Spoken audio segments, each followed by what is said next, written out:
Chapter 10. Now Ahab had 70 sons in Samaria.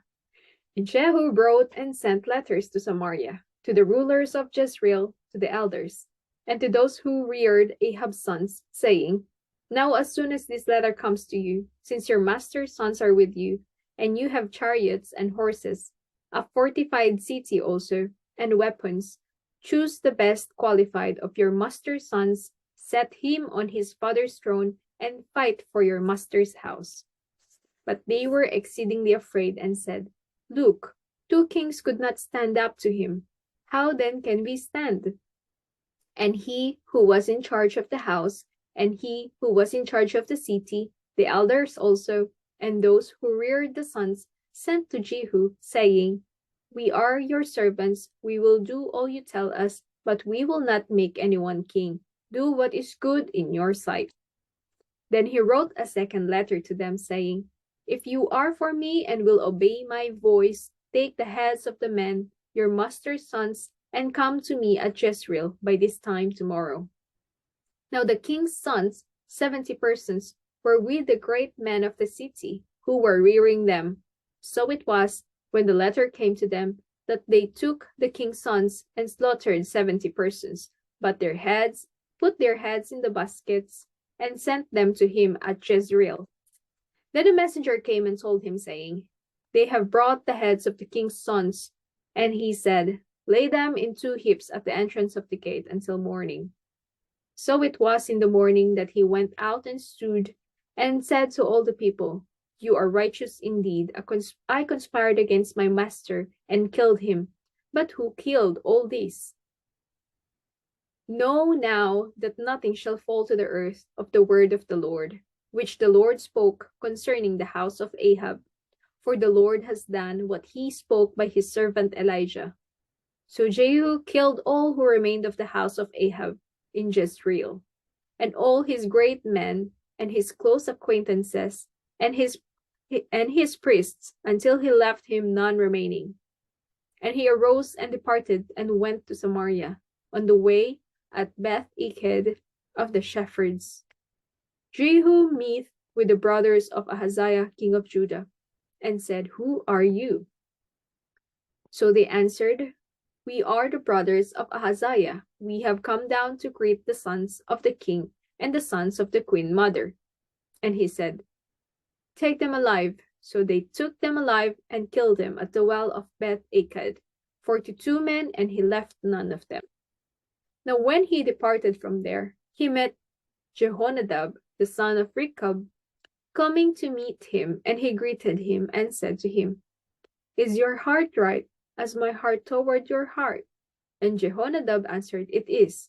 Jehu said, If it is, give me your hand. So he gave him his hand, and he took him up to him into the chariot. Then he said, Come with me and see my zeal for the Lord. So they had him ride in his chariot. And when he came to Samaria, he killed all who remained to Ahab in Samaria, till he had destroyed them, according to the word of the Lord, which he spoke to Elijah.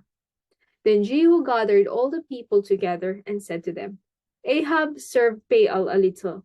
Jehu will serve him much. Now therefore, call to me all the prophets of Baal, all his servants, and all his priests. Let no one be missing, for I have a great sacrifice for Baal. Whoever is missing shall not live. But Jehu acted deceptively with the intent of destroying the worshippers of Baal. And Jehu said, Proclaim a solemn assembly for Baal. So they proclaimed it. Then Jehu sent throughout all Israel and all the worshippers of Baal, so that there was not a man left who did not come. So they came into the temple of Baal, and the temple of Baal was full from one end to the other. And he said to the one in charge of the wardrobe, Bring out vestments for them. Then Jehu and Jehonadab, the son of Rechab, went into the temple of Baal, and said to the worshippers of Baal, Search and see that no servants of the Lord are here with you, but only the worshippers of Baal. So they went in to offer sacrifices and burnt offerings Now Jehu had appointed for himself 80 men on the outside, and had said, If any of the men whom I have brought into your hands escapes, whoever lets him escape, it shall be his life for the life of the other. Now it happened, as soon as he had made an end of offering the burnt offering, that Jehu said to the guard and to the captains, Go in and kill them, let no one come out. And they killed them with the edge of the sword. Then the guards and the officers threw them out and went into the inner room of the temple of Baal. And they brought the sacred pillars out of the temple of Baal and burned them. Then they broke down the sacred pillars of Baal and tore down the temple of Baal and made it a refuse dump to this day. Thus Jehu destroyed Baal from Israel. However, Jehu did not turn away from the sins of Jeroboam, the sons of Nebat, who had made Israel sin, that is, from the golden calves that were at Bethel and Dan. And the Lord said to Jehu, Because you have done well in doing what is right in my sight, and have done to the house of Ahab all that was in my heart, your sons shall sit on the throne of Israel to the 4th generation. But Jehu took no heed to walk in the law of the Lord God of Israel with all his heart, for he did not depart from the sins of Jeroboam, who had made Israel sin. In those days the Lord began to cut off parts of Israel, and Hazael conquered them in all the territory of Israel, from the Jordan eastward, all the land of Gilead, Gad, Reuben, and Manasseh, from Aroer, which is by the river Arnon, including Gilead and Bashan. Now the rest of the acts of Jehu, all that he did, and all his might, are they not written in the book of the Chronicles of the Kings of Israel? So Jehu rested with his fathers, and they buried him in Samaria. Then Jehoahaz, his son, reigned in his place. And the period that Jehu reigned over Israel in Samaria was 28 years. Chapter 11. When Athaliah, the mother of Ahaziah, saw that her son was dead, she arose and destroyed all the royal heirs. But Jehosheba, the daughter of the king Joram, sister of Ahaziah, took Joash, the son of Ahaziah, and stole him away from among the king's sons who were being murdered. And they hid him and his nurse in their bedroom from Athaliah, so that he was not killed. So he was hidden with her in the house of the Lord for 6 years, while Athaliah reigned over the land. In the 7th year, Jehoiada sent and brought the captains of hundreds of the bodyguards and escorts, and brought them into the house of the Lord to him. And he made a covenant with them, and took an oath from them in the house of the Lord, and showed them the king's son. Then he commanded them, saying, This is what you shall do. 1/3 of you who come on duty on Sabbath shall be keeping watch over the king's house.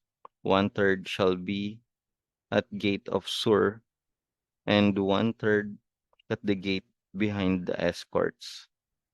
You shall keep the watch of the house, lest it be broken down. The two contingents of you who go off duty on Sabbath shall keep watch of the house of the Lord for the king. But you shall surround the king on all sides, every man with his weapons and in his hand. And whoever comes within range, let him be put to death. You are to be with the king as he goes out and as he comes in. So the captains of the hundreds did according to all that Jehoiada the priest commanded. Each of them took his men who were to be on duty on Sabbath, with those who were going off duty on Sabbath, and came to Jehoiada the priest. And the priest gave the captains of hundreds the spears and shields which had belonged to King David, that were in the temple of the Lord. Then the escorts stood, every man with his weapons in his hand, all around the king, from the right side of the temple to the left side of the temple, by the altar and the house. And he brought out the king's son, put the crown on him, and gave him the testimony. They made him king and anointed him, and they clapped their hands and said, "Long live the king." Now when Athaliah heard the noise of the escorts and the people, she came to the people in the temple of the Lord. When she looked, there was the king standing by a pillar according to custom, and the leaders and the trumpeters were by the king. All the people of the land were rejoicing and blowing trumpets. So Athaliah tore her clothes and cried out, "Treason, treason!" And Jehoiada the priest commanded the captains of the hundreds, the officers of the army, and said to them, "Take her outside our under guard, and slay with the sword whoever follows her." For the priest had said, "Do not let her be killed in the house of the Lord." So they seized her, and she went by way of the horse entrance into the king's house, and there she was killed. Then Jehoiada made a covenant between the Lord, the king, and the people, that they should be the Lord's people, and also between the king and the people. And all the people of the land went to the temple of Baal and tore it down. They thoroughly broke in pieces its altars and images, and killed Matan, the priest of Baal, before the altars. And the priest appointed officers over the house of the Lord. Then he took the captains of hundreds, the bodyguards, the escorts, and all the people of the land, and they brought the king down from the house of the Lord, and went by way of the gate of the escorts to the king's house. Then he sat on the throne of the kings. So all the people of the land rejoiced, and the city was quiet, for they had slain Athaliah with a sword in the king's house. Jehoash was 7 years old when he became king. Chapter 12. In the 7th year of Jehu, Jehoash became king, and he reigned 40 years in Jerusalem. His mother's name was Zibiah of Beersheba. Jehoash did what was right in the sight of the Lord all the days in which Jehoiada the priest instructed him. But the high places were not taken away. The people still sacrificed and burned incense on the high places. And Jehoash said to the priests, "All the money of the dedicated gifts that are brought into the house of the Lord, each month's census money, each month's assessment money, and all the money that a man purposes in his heart to bring into the house of the Lord, that the priests take it themselves, each from his constituency, and let them repair the damages of the temple, wherever any dilapidation is found." Now it was so, by the 23rd year of King Jehoash, that the priests had not repaired the damage of the temple. So King Jehoash called Jehoiada the priest and the other priests and said to them, "Why have you not repaired the damages of the temple? Now therefore do not take more money from your constituency, but deliver it for repairing the damages of the temple." And the priests agreed that they would neither receive more money from the people nor repair the damages of the temple. Then Jehoiada the priest took a chest, bored a hole in its lid, and set it beside the altar, on the right side as one comes into the house of the Lord, and the priest who kept the door put there all the money brought into the house of the Lord. So it was, whenever they saw that there was much money in the chest, that the king's scribe and the high priest came up and put it in bags, and counted the money that was found in the house of the Lord. Then they gave the money, which had been apportioned, into the hands of those who did the work, who had the oversight of the house of the Lord, and they paid it out to the carpenters and builders who worked on the house of the Lord, and to masons and stone cutters and for buying timber and hewn stone to repair the damage of the house of the Lord, and for all that was paid out to repair the temple.